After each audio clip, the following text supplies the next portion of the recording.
कठोपनिषद।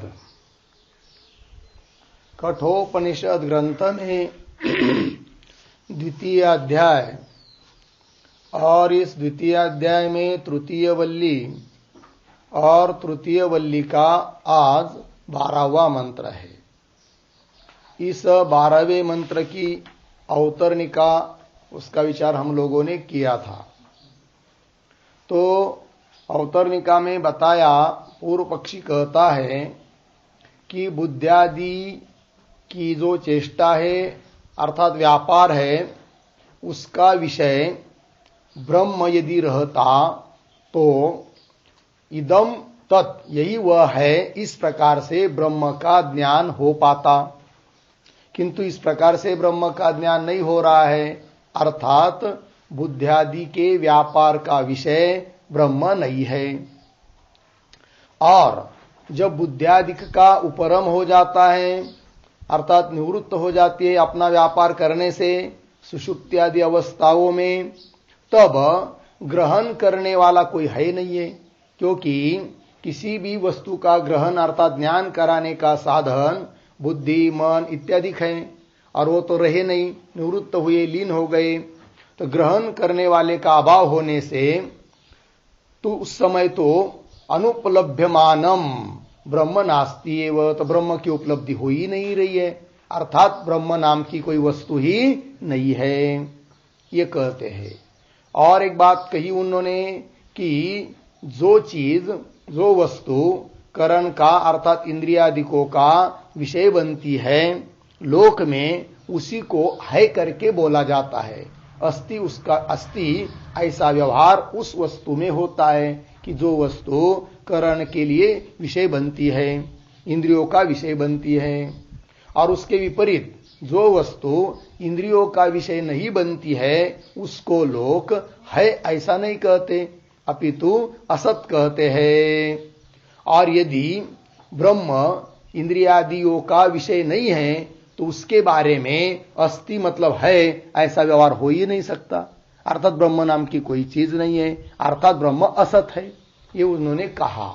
और यदि असत है तो उस असत अत्यंत अलिक वंद्यापुत्र की तरह ब्रह्म नाम की कोई चीज है ही नहीं है, तो उसको प्राप्त करने के लिए जो आपने ऊपर 2 मंत्रों के माध्यम से योग बताया, वह योग व्यर्थ है, निरर्थक है। कौन कह रहा है? पूर्व पक्षी।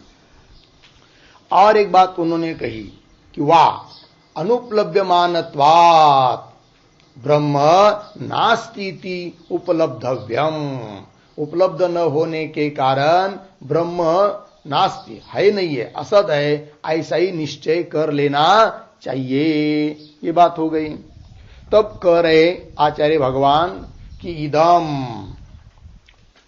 क्या एवं प्राप्ते इदम उच्यते, ऐसी शंका पूर्व पक्षी की प्राप्त होने पर अब उसका उत्तर दिया जा रहा है मंत्र के माध्यम से। तो कहा इदम उच्यते सत्यम। सत्यम का मतलब होता है, पूर्व पक्षी जो कह रहा है कि बुद्धि, मन, इंद्रिय इत्यादि को का विषय ब्रह्म नहीं बनता है, ये बात तो ठीक है, इतना तो ठीक है। किंतु इसका मतलब ये नहीं कि इंद्रियादिकों का या बुद्धि आदि का विषय ब्रह्म नहीं बन पा रहा है, अतः ब्रह्म नाम की वस्तु है ही नहीं है, ऐसी बात नहीं है, ब्रह्म तो है। इतनी बात उनकी ठीक है कि बुद्धि, मन, इंद्रिय इत्यादि को का विषय ब्रह्म नहीं है, इसलिए कहा सत्यम। तब मंत्र का उच्चारण करते हैं, फिर उसका अर्थ देखेंगे। नैव वाचा न मनसा प्राप्तुं शक्यो न चक्षुषा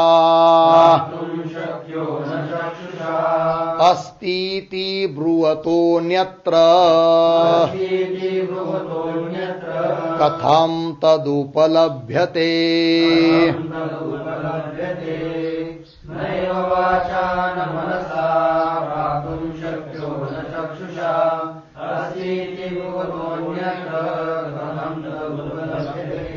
न एव वाचा न मनसा प्राप्तुं शक्यः न चक्षुषा अस्ति इति ब्रुवतः अन्यत्र कथम तद उपलभ्यते। ठीक है, अन्वय। वाचा प्राप्तो न शक्यः न शक्यः मनसा न चक्षुषा न एव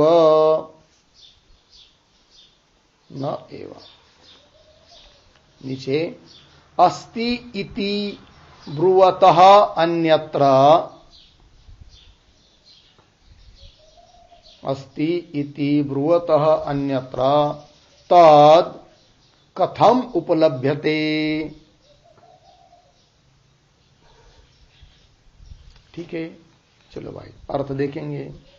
तो कह रहे हैं कि वाचा, वाचा अर्थात वाग इंद्रिय के द्वारा, और इस वाग इंद्रिय को उपलक्षण करके सभी बाकी के इंद्रिय भी लेने, कर्मेंद्रिय, बाह्य इंद्रिय जिसको कह सकते हैं, तो किसी भी कर्मेंद्रिय के द्वारा, वाणी इत्यादि के द्वारा क्या प्राप्तुम न शक्य, ब्रह्म प्राप्त नहीं किया जा सकता है। वाणी उसका वर्णन नहीं कर सकती है, या वाणी से उसको नहीं बताया जा सकता है कि यह करके इस प्रकार से। ठीक, और मनसा न, मन के द्वारा भी वो नहीं जाना जाता है, और न चक्षुषा, चक्षुषा न एव, चक्षुरादि इंद्रियों के द्वारा, अर्थात चक्षु को उपलक्षण करके किसी भी ज्ञान इंद्रियों के द्वारा आत्म तत्व की उपलब्धि होती नहीं है, चक्षुषा न एव। ठीक है, किंतु इसका मतलब ब्रह्म नहीं है, ये बात नहीं, ब्रह्म है, क्योंकि कार्य है जगत, और कार्य जो जगत है उसके कारण रूप से उसका निश्चय होता ही है कि नहीं, ऐसा शास्त्र कहता है, श्रुति कहती है। और इस प्रकार शास्त्र और शास्त्र के प्रति जो अत्यंत श्रद्धा रखता है, शास्त्र को प्रमाण मानता है और श्रद्धावान व्यक्ति है, वह बोलता है कि ब्रह्म है, तो उसको तो ब्रह्म की उपलब्धि हो जाएगी। किंतु ब्रह्म है ऐसे बोलने वाले जो लोग, अस्ति इति ब्रुवतः, ऐसे जो लोग ब्रह्म है ऐसा श्रद्धा से और शास्त्र प्रमाण से निश्चय करने वाले लोग हैं, उनको छोड़कर अन्य दो लोग, अन्यत्र, अन्यत्र मतलब नास्तिक आदि लोग, कि जो ब्रह्म को मानते नहीं है, शास्त्रों को प्रमाण मानते नहीं है, श्रद्धा भी नहीं रखते हैं, ऐसे लोगों को तद कथम उपलभ्यते, तद अर्थात ब्रह्म तत्व कैसा उपलब्ध होगा, अर्थात उनको उपलब्ध होता ही नहीं है, ये इसका अर्थ हुआ। ठीक है, तो चलिए अब इस श्रुति के शब्दों का अर्थ लिख लेते हैं। अवतरणिका के रूप में एक वाक्य लिख लेंगे। और उक्त योगम विना, उक्त योगम विना वागादीन्द्रिय विषयत्वम, वागादीन्द्रिय विषयत्वम आत्मनः निराकरोति, आत्मनः निराकरोति।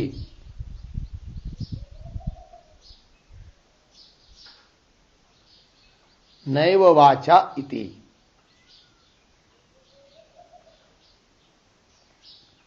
ठीक है, तो ऊपर का हुआ जो योग है उसके बिना वागादि इंद्रिय का विषय आत्मा होता ही नहीं है, इसलिए आत्मा वागादि इंद्रियों का विषय नहीं होता, इसी बात को कह रही है श्रुति, निराकरोति।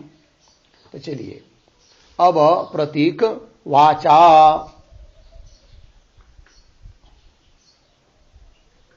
बराबर वागिंद्रियेण,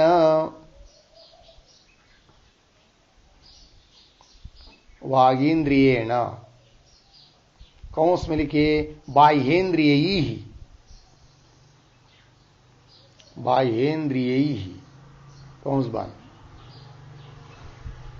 अयम आत्मा, अर्थ ही है अयम आत्मा। आगे प्रतीक प्राप्तोम, प्राप्तुम प्रतीक है बराबर प्राप्तुम न शक्य, इतना प्रतीक प्राप्तुम न शक्य बराबर इदंतया वक्तुम, इदंतया वक्तुम योग्यः न भवति, योग्यः न भवति पूर्ण विराम। आगे प्रतीक मनसा, मनसा बराबर संकल्पादि रूपेण,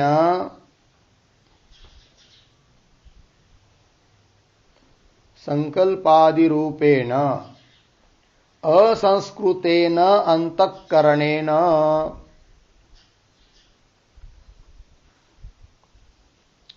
असंस्कृतेन अंतःकरणेन। आगे प्रतीक न बराबर ज्ञातुम योग्यः न भवति, ज्ञातुम योग्यः न भवति। आगे प्रतीक चक्षुषा बराबर चक्षुरिंद्रियेण,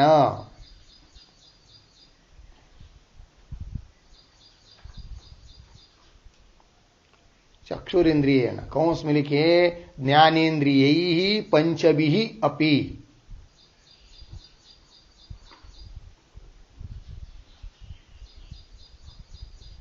ज्ञानेन्द्रियैः पंचभिः अपि कंसबान। आगे प्रतीक न एव बराबर आत्मा द्रष्टुम, आत्मा द्रष्टुम योग्यः न भवति इत्यर्थः, योग्यः न भवति इत्यर्थः। आगे प्रतीक अस्ति इति ब्रुवतः, प्रतीक है अस्ति इति ब्रुवतः बराबर इंद्रियादि अगोचरत्वे अपि, इंद्रियादि अगोचरत्वे अपि जगद्धेतोः आत्मनः,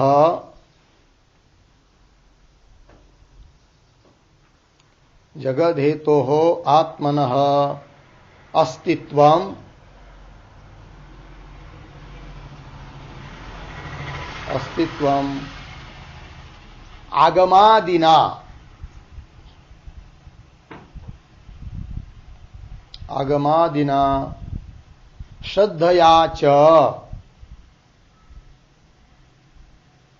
श्रद्धया च मन्यमानात् आस्तिकात्, मन्यमानात् आस्तिकात्।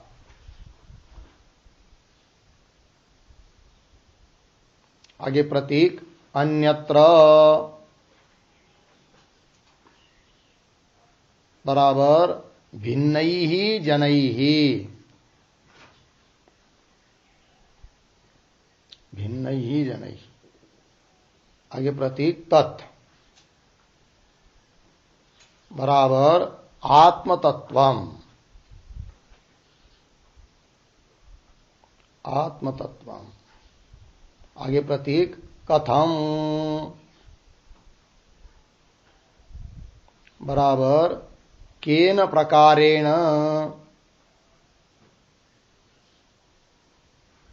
केन प्रकारेण। आगे प्रतीक उपलभ्यते,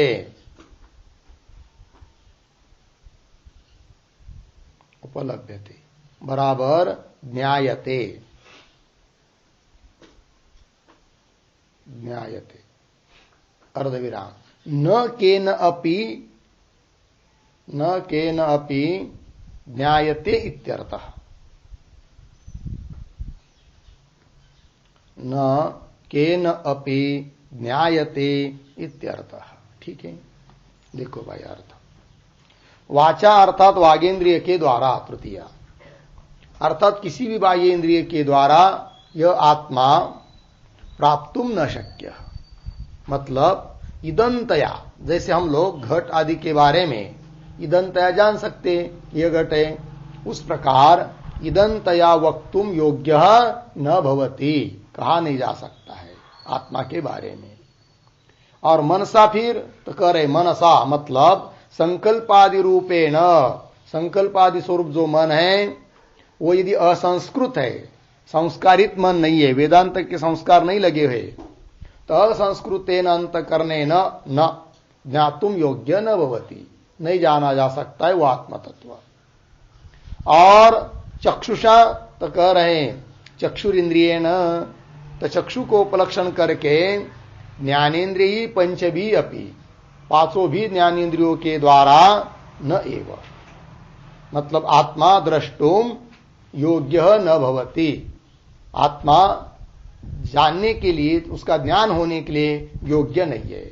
चक्षुरादि इंद्रियों के द्वारा भी आत्मा का ज्ञान नहीं होता है। और आगे अस्ति इति ब्रुवत, मतलब कुछ लोग, श्रद्धावान लोग और शास्त्र को प्रमाण मानकर कहते कि नहीं ब्रह्म परमात्मा आत्मा है, ठीक है, उनको तो उपलब्ध हो जाएगा, किंतु उनके अतिरिक्त जो लोग हैं उनको उपलब्ध नहीं होता है। इस बात को कह रहे हैं कि इंद्रियादि अगोचरत्वेपि, इंद्रियादि को का विषय आत्मा न होने पर भी जगत हेतु आत्मन अस्तित्वम, जगत के लिए कारण स्वरूप जो आत्मा है वो ही है अस्तित्वम। और इस बात को मानते हैं आस्तिक लोग, किससे? आगमादिना, शास्त्र प्रमाण से और श्रद्धा से। तो मन्य मानत, मानने वाले जो आस्तिक है, उनसे अन्य जो लोग, अन्यत्र भिन्न लोग, नास्तिक लोग, उन भिन्न ही जन ही तत् मतलब आत्म तत्वम कथम उपलभ्यते, केन प्रकारेण ज्ञायते, तात्पर्य न केन अपि ज्ञायते, कोई भी इन लोगों को, आस्तिक लोगों को छोड़कर अन्य लोग उस आत्म तत्व को जान ही नहीं सकते हैं, ये बात कह दे। हो गया, चलिए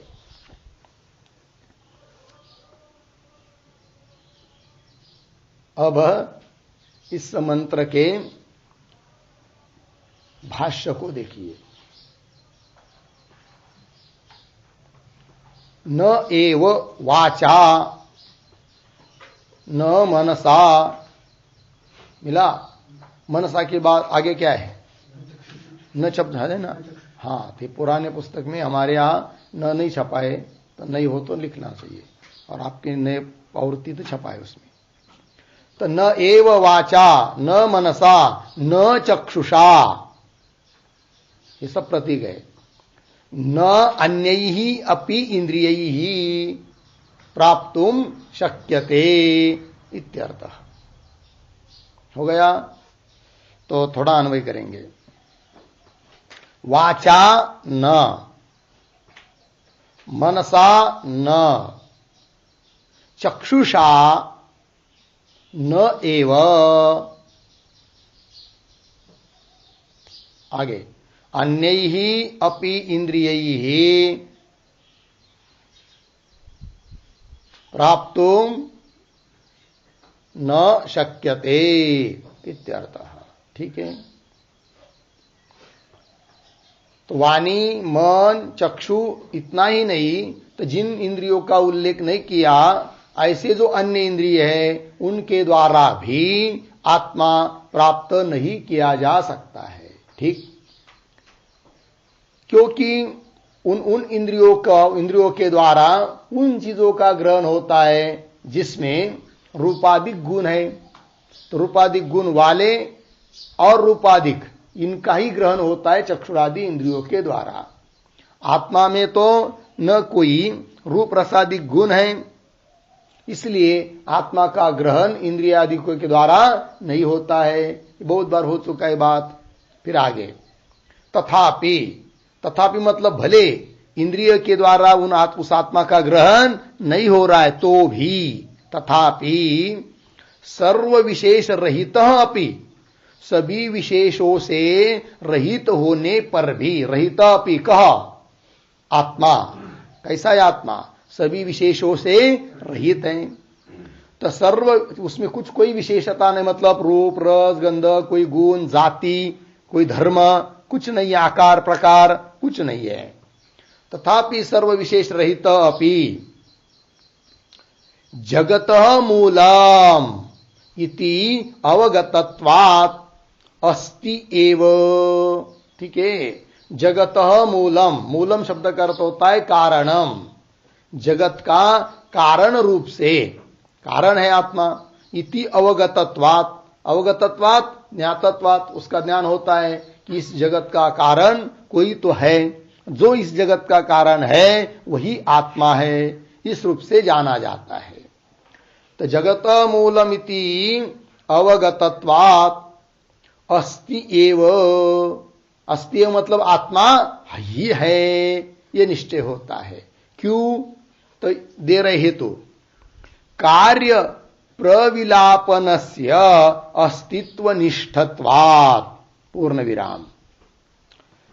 अब इसकी सिद्धि कर रहे हैं कि इंद्रियादिकों के द्वारा आत्मा की प्रतीति न होने पर भी जगत का मूल अर्थात जगत का कारण रूप से ब्रह्म है, ऐसा निश्चय होता है।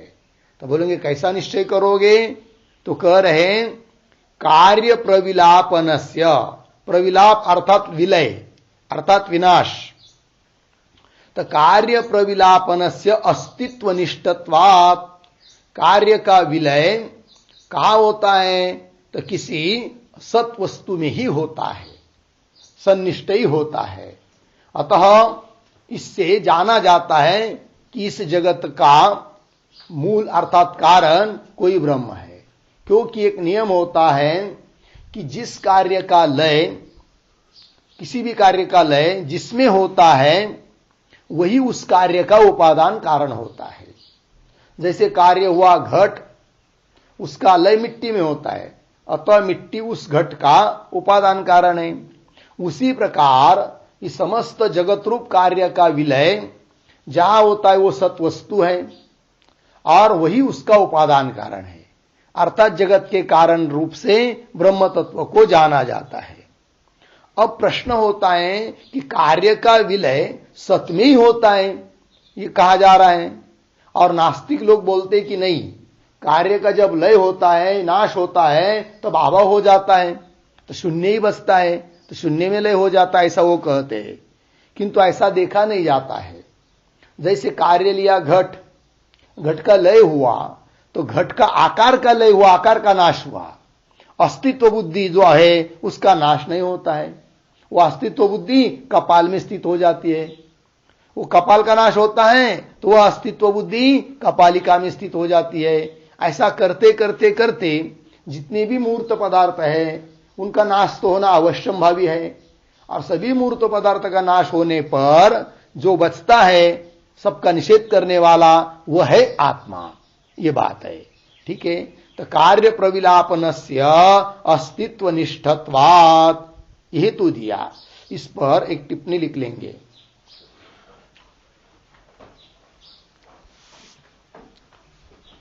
तो लिखेंगे घटः अस्ति इति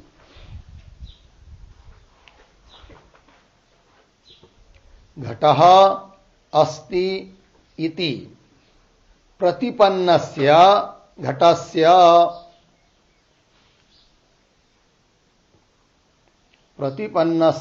घटस्य मुद्गर प्रहारात्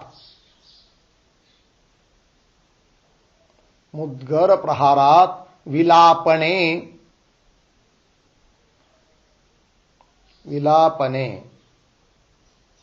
घटाकारः एव प्रविलीयते। घटाकारः एव प्रविलीयते अर्धविराम। अस्तित्वांशः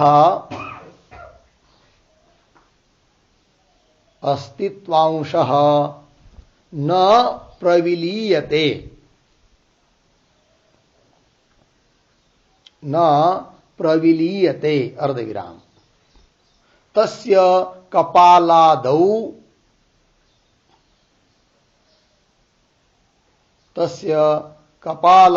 अपि अनुवृत्ति दर्शनात्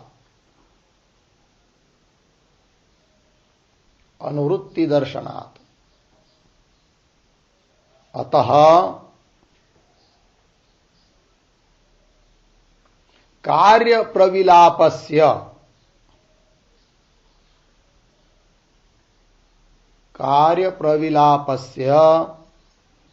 अस्तित्वनिष्ठत्वात्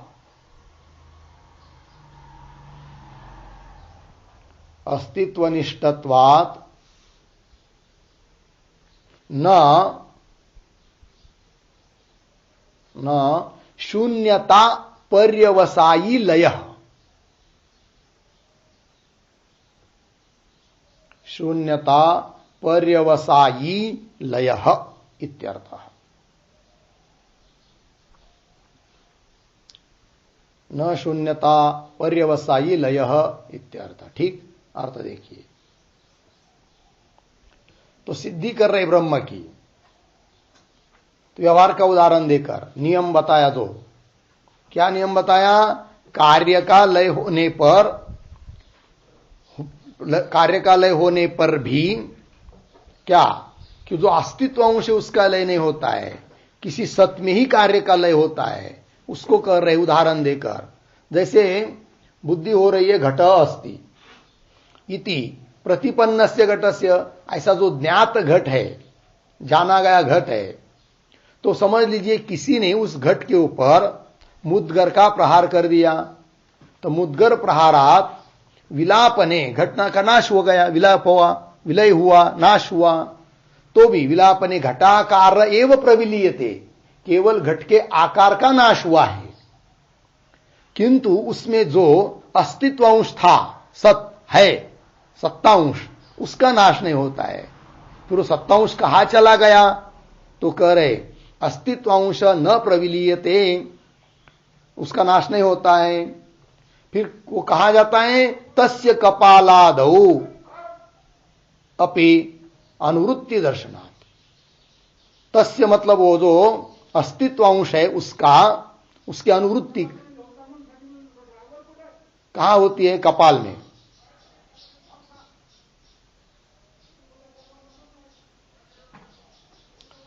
तस्य कपालादो अपि अनुवृत्ति दर्शनात्, वो जो अस्तित्व अंश है वो कहा जाता है जी? कपाल में स्थित हो जाता है। फिर कपाल भी जब नष्ट हो जाते तो भी एक प्रकार का कार्य ही है, तो उसका जो अवयव कपालिका, कपाल टूट गए तो कपालिका बन गए, तो कपाल का आकार नष्ट हुआ, अस्तित्व अंश नष्ट नहीं हुआ। फिर वो अस्तित्व अंश की अनुवृत्ति कहां चली गई? कपालिका में। ऐसा करते करते चतुर्नोक, त्रेनोक, द्व्यनोक है कि नहीं, परमाणु, और परमाणु का भी नाश होता है वेदांत मत के अनुसार। नैयायिकाधिक परमाणु आदि को नित्य कहते, वो बात अलग है। वेदांत मत में ब्रह्म को छोड़कर सभी विनाशशील वस्तुएं हैं। तो परमाणु का भी जब नाश होता है तो उसका भी विलय कहां होगा? किसी सत में ही होगा। तो जिस सत में होगा वही है ब्रह्म तत्व, क्योंकि ऊपर से नियम चला आया, कार्य का नाश होने पर अस्तित्व अंश का विलय नहीं होता है, नाश नहीं होता है, वो अन्यत्र उसकी अनुवृत्ति होती है। ऐसे जाकर इस प्रकार से अंतिम में सबका निषेध होने पर भी निषेध करने वाला जो है वही ब्रह्म तत्व है, सत है, वही कह रहे हैं। तस्य कपालादौ अपि अनुवृत्ति दर्शनात्, लग गया। अतः इसलिए कार्य प्रविलापस्य अस्तित्व निष्ठत्वात्, कार्य का प्रविलाप अर्थात विनाश का होता है, किसी सत वस्तु में ही होता है, सत ही उसका आश्रय होता है। अस्तित्व निष्ठत्वात् मतलब सत आश्रयत्वात्, सत ही उसका आश्रय होता है। कार्य के विलय का अर्थात कार्य के नाश का आश्रय कोई न कोई सत वस्तु ही होती है, ये उसका अर्थ। कार्य प्रविलापस्य अस्तित्व निष्ठत्वात्, इसलिए न शून्यता पर्यवसायी लय, इसलिए क्या हुआ? शून्यता पर्यवसायी लय न, कि नास्तिक आदि लोग जो कहते हैं किसी भी चीज का लय जब होता है तो शून्य ही बचता है, तो शून्यता पर्यवसायी लय होता है। वेदांत मत के अनुसार कोई भी वस्तु का लय शून्यता पर्यवसायी नहीं है, अपितु सभी कार्यों का लय विनाश होता है तो किसी सत्य आश्रय से ही होता है, सत्य में होता है। अतः जिस सत्य में होता है वही ब्रह्म तत्व है, ये कहना ठीक है। चलिए भाई, किसी अस्तित्व के आश्रय से ही लय होता है। आगे कार्य प्रविलापन से अस्तित्व निष्ठत्वात्, हो गया ना यहां तक। अब इसी बात का और स्पष्टीकरण कर रहे स्वयं भाष्यकार, तथा ही करके। तो तथा ही इदम कार्यम सूक्ष्म तारतम्य पारंपर्येण अनुगम्यमानम सद्बुद्धि निष्ठाम एव अवगमयति। मिला? तो देखिए इसका भी थोड़ा अन्वय करते। तथा ही, दो शब्द छोड़कर आगे, सूक्ष्म तारतम्य पारंपर्येण, सूक्ष्म तारतम्य पारंपर्येण अनुगम्यमानम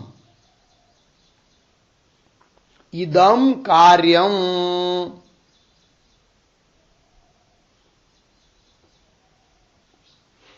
ठीक है, इदम कार्यम। आगे सद्बुद्धि निष्ठाम एव अवगमयति।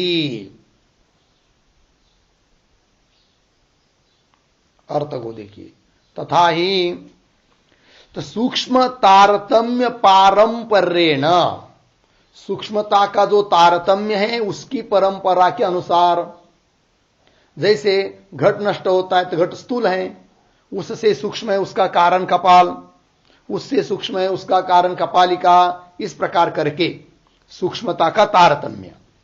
सूक्ष्म तारतम्य पारंपर्येण अनुगम्यमानम, अनुगत होने वाला, इदम कार्यम, ये सभी कार्य, जगत रूप कार्य, घटपटादि कार्य, इदम कार्यम सद्बुद्धि निष्ठाम एव, अंततो गत्वा सद्बुद्धि निष्ठा अर्थात सत्स्वरूप जो ज्ञान है आत्मा ब्रह्म, तो सदनिष्ठाम एव अवगमयति, सूचित कर देता है।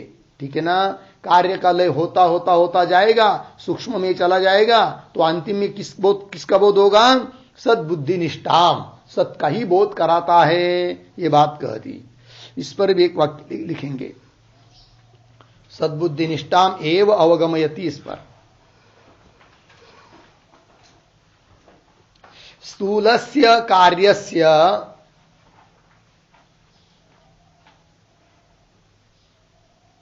स्थूलस्य कार्यस्य विलये, विलये सूक्ष्मं तत्कारणम, सूक्ष्मं तत्कारणम अवशिष्यते, अवशिष्यते अर्धविराम। तस्य अपि विलये, तस्य अपि विलये ततः सूक्ष्मम्, ततः सूक्ष्मम् इति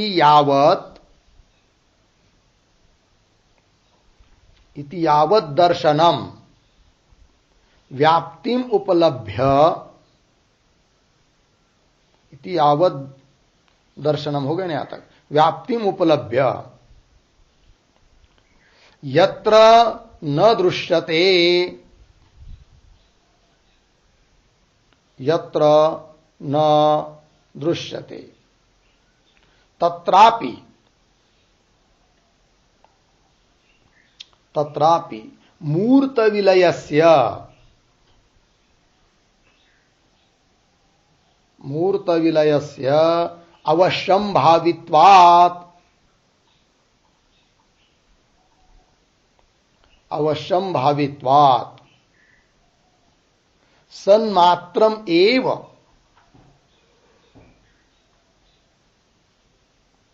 सन्मात्रम एव अमूर्तम अमूर्तम अवतिष्ठते अवतिष्ठते इति कार्यम एव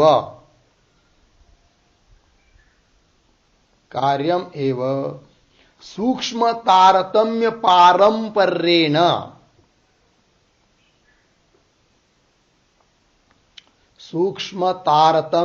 पारंपर्येण अनुभूयमानम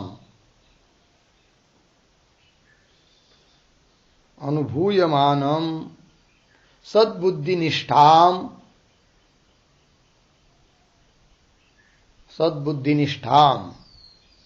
पुरुषस्य गमयति इत्यर्थः। पुरुषस्य गमयति इत्यर्थः। ठीक, देखो भाई अर्थ।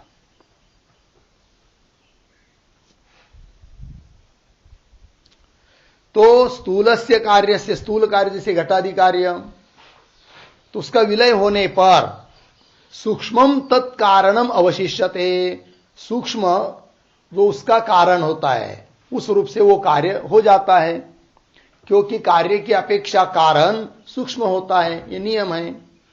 तो सूक्ष्मम तत्कारणम अवशिष्यते तस्यापि विलय, अब उस कारण का भी, जैसे कपाल, तो कपाल का भी लय होने पर वह उसके कारण में इस प्रकार सूक्ष्म का तारतम्य परंपरा, तस्यापि विलये ततः सूक्ष्मम, उससे सूक्ष्म, इति यावत दर्शनम, तो जब तक दिखाई देता है, घट का लय हुआ कपाल बन गया, कपाल का नाश हुआ कपालिका बन गई, कपालिका नाश हुआ उसके अवयव, ऐसा करते करते करते चतुर्नोक त्रस रेणु तक दिखाई देता है।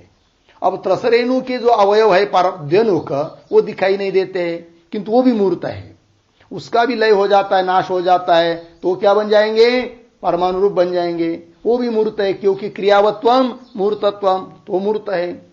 अब जो भी मूर्त होता है उसका नाश होना अवश्यंभावी है, अतः उस परमाणु का भी जब नाश होता है, तो जैसे अभी तक कार्य घट से लेकर परमाणु तक वो जो लय होता गया वो सत्मय होता गया, सद्बुद्धि का लय नहीं नाश नहीं हुआ, उसी प्रकार परमाणु का भी नाश होने पर जिसमें होगा वह उस सत ब्रह्म में ही होगा, तो जिसमें होगा वही सत्स्वरूप ब्रह्म तत्व है, ये कहना।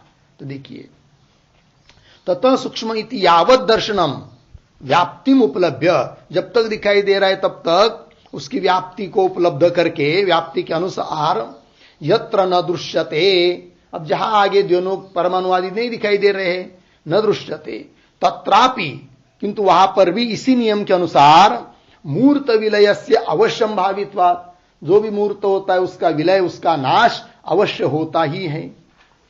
तो अवश्यंभावित्वात् सन्मात्रम एव, फिर अंतिम में क्या बचता है? सन्मात्र ही बचता है, सत ही बचता है।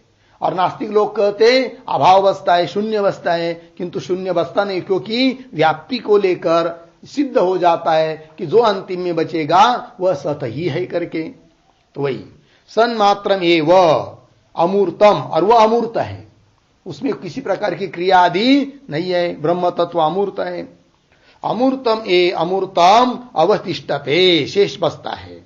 इति कार्यम एव, इस प्रकार कार्य ही सूक्ष्म तारतम्य पारंपर्येण, सूक्ष्मता की जो तारतम्य है और उसकी जो परंपरा है, उससे सूक्ष्म उससे सूक्ष्म उससे सूक्ष्म, ऐसा पारंपर्येण अनुभूयमान सद्बुद्धि निष्ठाम, तो अनुभूयमान जो पारंपर्य है अंतिम में सद्बुद्धि निष्ठ, सत में ही क्या वो सबका लय होता है और वही ब्रह्म है, ऐसा पुरुष को बोध हो जाता है, पुरुषस्य गमयति, ज्ञान हो जाता है। ऐसा विचार करेंगे तो ठीक। चलिए भाष्य में, तो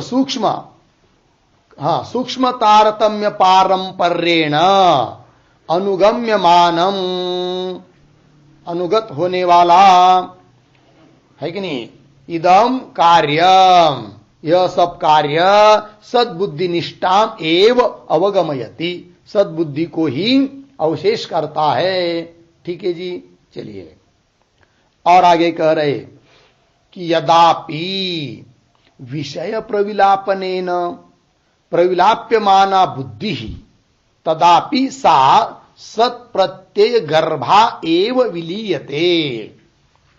अब आगे कह रहे आगे कि पूर्व पक्षी समझ लीजिए शंका कर सकता है कि बोल रहा है कि समझ लीजिए भाई, कार्य का विनाश होने पर वो सद्बुद्धि तो रहती है, उसका विनाश नहीं होता है, ये आपने कहा, किंतु वो जो सद्बुद्धि है वो भी तो दृश्य है, और जो जो दृश्य वस्तु होती है वह असत होती है, नाशवान होती है, मिथ्या होती है। तो जो सद्बुद्धि बचती है आप जो कह रहे, तो सद्बुद्धि भी दृश्य होने के कारण उसका भी तो नाश होगा, फिर अंतिम में क्या बचेगा? तो शून्य ही बचना चाहिए, ऐसा पूर्व पक्षी कहेगा। तो उसके लिए उत्तर दे रहे अब इस पंक्ति के द्वारा कि यदा अपि विषय प्रविलापनेन, मिला पंक्ति, कि जब भी विषय का प्रविलापनेन, प्रविलापनेन करते होता है नाशेन, विषय का, घटादि विषयों का नाश होने से, तो प्रविलाप्यमाना बुद्धि, बुद्धि रूप ज्ञान वृत्ति वो भी अंतिम में नष्ट होगी, बात ठीक है, किंतु वह सत का बोध कराकर नष्ट होती है। सत जो है उस बुद्धि का भी जो प्रकाशक है वह सत्स्वरूप आत्म तत्व, उसका तो नाश होता नहीं है, ये कहना। तो यदा अपि विषय प्रविलापनेन नाशेन प्रविलाप्यमाना बुद्धि तदा अपि, ऐसा होने पर भी सा बुद्धि सत प्रत्यय गर्भा एव प्रविलीयते। सत प्रत्यय गर्भा मतलब सत प्रत्यय मतलब ज्ञान, उस सत का प्रत्यय अर्थात ज्ञान कराकर ही वो बुद्धि लय होती है कि नहीं, ये बात। तो सत प्रत्यय गर्भा एव मतलब सत प्रत्यय अर्थात सत का ज्ञान कराकर ही वो बुद्धि लय होती है, फिर वो बुद्धि का भी प्रकाशक जो सत है उसका तो लय होता, नाश होता नहीं है, ये कहना। तो सत प्रत्यय गर्भा एव विलीयते, ये कह दिया। इस पर भी एक वाक्य लिखेंगे तो स्पष्ट होगा ये वाक्य भी, तो लिखते ही थोड़ा। सद्बुद्धि अपि, सद्बुद्धि अपि नास्ति, तो इसको उदाहरण चिन्ह में लीजिए, सद्बुद्धि अपि नास्ति इतने शब्दों को उदाहरण चिन्ह बन। आगे इति एवं प्रत्ययः,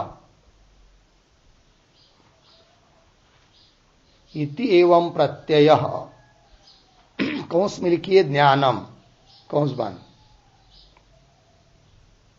अवश्यम अभ्युपगंतव्य,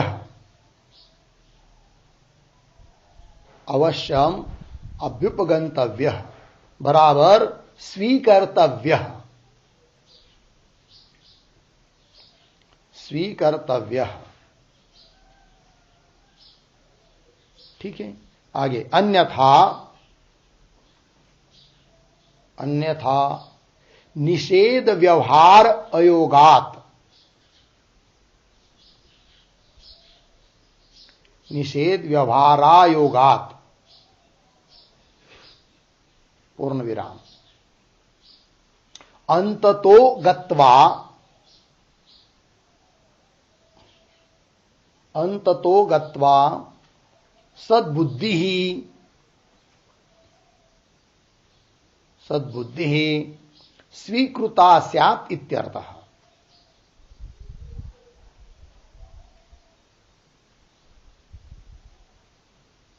ठीक है, स्वीकृता स्यात् इत्यर्थ हो गया, अर्थ देखिए।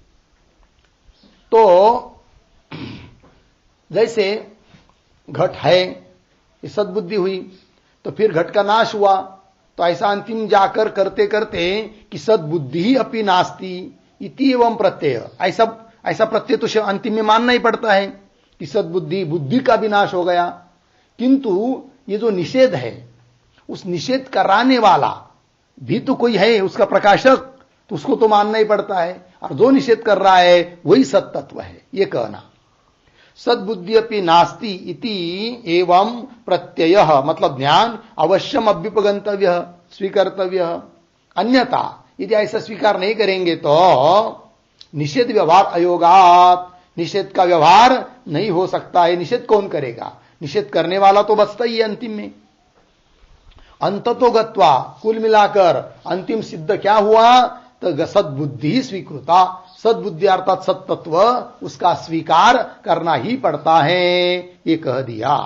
तो वही कह रहे भाष्य में, यदा अपि विषय प्रविलापनेन प्रविलाप्यमाना बुद्धि तदापि सा सत्प्रत्यय गर्भा एव विलीयते। लग गया अर्थ? तो बोलेंगे ठीक है, इससे क्या सिद्ध होगा?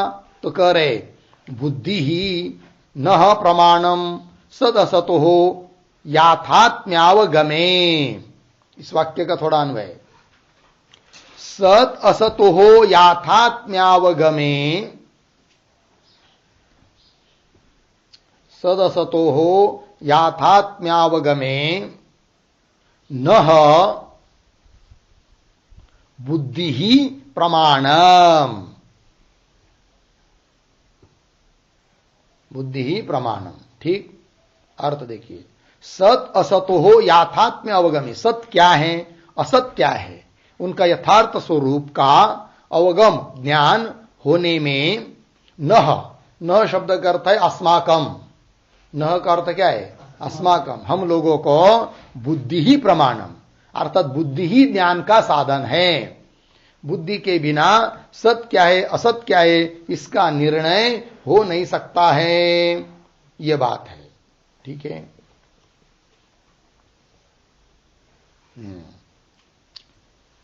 हो गया इतना। हाँ, तो विषयों का भी विचार होता है किंतु सद्बुद्धि का भी विचार नहीं होता है कि नहीं? तो सद्बुद्धि का अविचार देखने को मिलता है, इससे प्रमाण होता है क्या? और बुद्धि स्वतः प्रमाण है, अतः उस बुद्धि से ही सत वस्तु का निश्चय होता है। तो सत और असत का निर्णय करने के लिए उसका ज्ञान का साधन रूप से हम लोगों को प्रमाण कौन है? बुद्धि तो है। ठीक है, ये कह दिया। आगे चलिए भाष्य में, मूलम चेत इत्यादि पंक्तियों से कि सत ही जगत का मूल कारण है, इस बात को और सिद्ध कर रहे भाष्यकार। अर्थात इस जगत के कारण के रूप में जो तत्व है वही सत्स्वरूप ब्रह्म है, इसका बोध कराना है। जबकि नास्तिक आदिक लोग क्या मानते? शून्य मानते हैं, असत मानते हैं, ब्रह्म कुछ मानते नहीं है। उनका खंडन करके सतरूप ब्रह्म की सिद्धि कराने का प्रयास चल रहा है। तो और एक हेतु प्रक्रिया दे रहे हैं क्या? कि सत स्वरूप जगत का मूल ब्रह्म जगत का मूल रूप से सत्स्वरूप ब्रह्म को ही मानना चाहिए। क्यों? ये भी एक कारण है। कौन कारण है? उसको दे रहे अब। मूलम चेत जगतः न स्यात् असत अन्वितम एव इदम कार्यम असत इति एवं गृह्येत न तु एतत् अस्ति। सत सत इति एव तु गृह्यते। आगे यथा करके दृष्टांत दे रहे, यथा मृदादि कार्यम घटादि मृदादि अन्वितम। ठीक, अब देखिए पहले भाव समझ लीजिए। क्या होता है कि कार्य और एक कारण होता है। जैसे कार्य हुआ घट और कारण हुआ है मिट्टी, और मिट्टी से अन्वित होता है घट। अर्थात कारण से अन्वित, कारण से युक्त, कारण से समन्वित होता है कार्य। लग गया? अब जो नास्तिक लोग इस जगत का कारण असत को मानते हैं, तो उनके सिद्धांत के अनुसार ये समस्त जगत असत रूप कारण से ही अन्वित होना चाहिए, किंतु ऐसा देखने को नहीं मिल रहा है। समझ लीजिए, असत रूप कारण से यदि कार्य जगत घटादि पदार्थ अन्वित होते तो असत घटः असत पटः ऐसी प्रतीति होनी चाहिए, किंतु ऐसी प्रतीति होती है क्या? नहीं होती है। उसके उलट प्रतीति होती है क्या? सन घटः सन पटः, सन मतलब सत्ता, अस्ति, तो कार्य जो घटाधिक है जगत, वो किससे अन्वित हो रहा है? सत से। इससे भी सिद्ध होता है कि जगत का कारण कोई सद्वस्तु ही है, क्योंकि नियम क्या? कार्य कारण से अन्वित होता है, तो कार्य जो घटाधिक है वो किससे अन्वित होते हुए दिखाई दे रहे हैं? सत से। अर्थात इस घटपट भूत भौतिक प्रपंच, इसका कारण जरूर कोई सत ही है। यदि असत रहता तो असत से अन्वित होना चाहिए था, ऐसा तो हो नहीं रहा है। इससे भी सिद्ध होता है कि जगत का कारण जो है वह सतरूप ब्रह्म ही है। वही कह रहे, मूलम चेत जगतः न स्यात्, लग गया अर्थ? मतलब चेत म्हणजे यदि, चेत मतलब यदि, यदि जगत मूलम न स्यात्, जगत का मूल यदि कोई नहीं रहता, मतलब पूर्व पक्षी के अनुसार असत रहता, तो क्योंकि वेदांत मत में सिद्धांत मत में सत है, यदि ऐसा सत नहीं होता तो क्या होता? अर्थात पूर्व पक्षी के अनुसार असत है, तो यदि असत जगत का मूल होता तो क्या होता? कर रहे चेत जगत मूलम न स्यात्, तब असत, इसका मतलब असत है जगत का कारण उनके अनुसार, तो असत अन्वितम एव इदम कार्यम, असत इति एवं गृह्येत। ठीक है, तो असत से अन्वित ही यह कार्य होना चाहिए, घटपट मट जगत सर्व। तो असत अन्वितम एव इदम कार्यम, यह सब कार्य असत इति एवं गृह्येत, फिर असत रूप से उस कार्य का ग्रहण होना चाहिए। जैसे हम लोग सन घट सन मट पट घट अस्ति पट अस्ति सत रूप से ग्रहण करते हैं, ऐसा ग्रहण न होकर असत घट असत पट इस रूप से ग्रहण होना चाहिए था, किंतु ऐसा तो नहीं हो रहा है। वही असत इति एवं गृह्येत अर्धविराम, न तो एतद अस्ति, किंतु ऐसी बात है ही नहीं है, न तो एतद अस्ति अर्धविराम। फिर कैसा है? सत सत इति एव तु गृह्यते, अपितु उसके उलट कैसा ग्रहण हो रहा है कार्य का? सत रूप से ही ग्रहण हो रहा है। सत घट अस्ति पट अस्ति या सन घट सन पट, सत सत रूप से ही ग्रहण हो रहा है। सत सत इति एव तु गृह्यते, लग गया अर्थ? दृष्टांत देकर इस बात के लिए दृष्टांत दे रहे हैं कि कारण से अन्वित होता है कार्य, इस बात को दिखाने के लिए।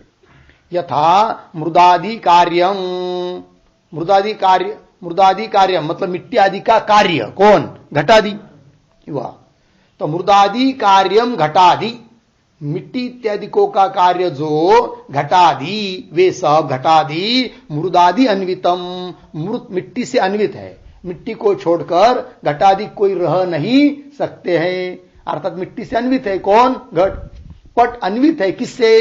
पट का कारण जो तंतु, उससे अन्वित है कौन? पट।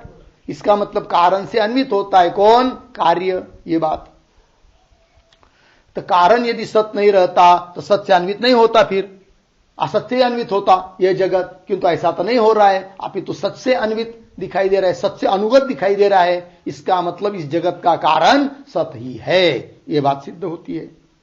तस्मात् जगत मूलम, जगत का मूल, मूलम आत्मा अस्ति इति एव उपलब्धव्य, लग गया अर्थ?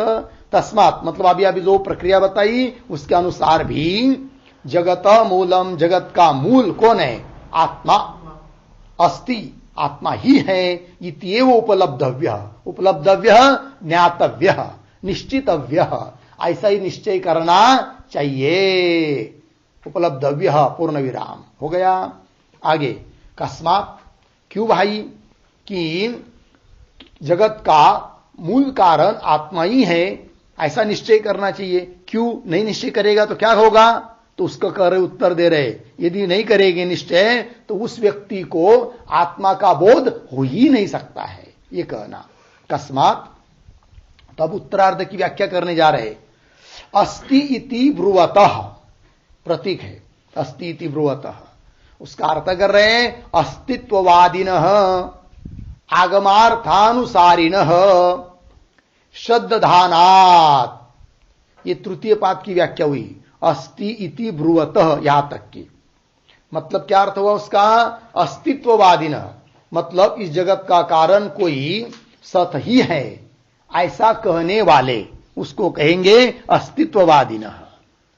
तो अस्तित्ववादिन कैसे? वो आगमार्थानुसारिण, आगम कहते शास्त्र को, शास्त्र के अनुसारी, शास्त्र की बात को मानने वाले जो श्रद्धावान लोग हैं, श्रद्धानात्, इतनी व्याख्या हुई अस्तित्व ब्रुवत इसकी। तो अस्तित्ववादिन आगमार्थानुसारिण श्रद्धानात् अन्यत्र, तो अन्यत्र प्रतीक है, उस अन्यत्र का अर्थ कर रहे नास्तिकवादिनी, मतलब नास्तिक जो लोग है, नहीं है जगत का कारण कोई नहीं ऐसा बोलने वाले लोग, असत है ऐसा बोलने वाले लोग, नास्तिकवादिनी, नास्ति जगत मूलम आत्मा ऐसा बोलने वाले लोग, क्या? नास्ति जगत मूलम आत्मा, जगत मूलम आत्मा नास्ति ऐसे बोलने वाले। फिर क्या समझते? वो निरअन्वयम एव इदम कार्यम, ये जो घट पट या जगत भूत भौतिक कार्य है ना, वह कैसा है? किसी से अन्वित नहीं है ऐसा वो लोग बोलते हैं, नास्तिक लोग। हम लोग क्या कहते? वेदांती सत से अन्वित है, वो बोलते किसी से अन्वित नहीं है, निरन्वय है, किसी का अन्वय नहीं इसमें।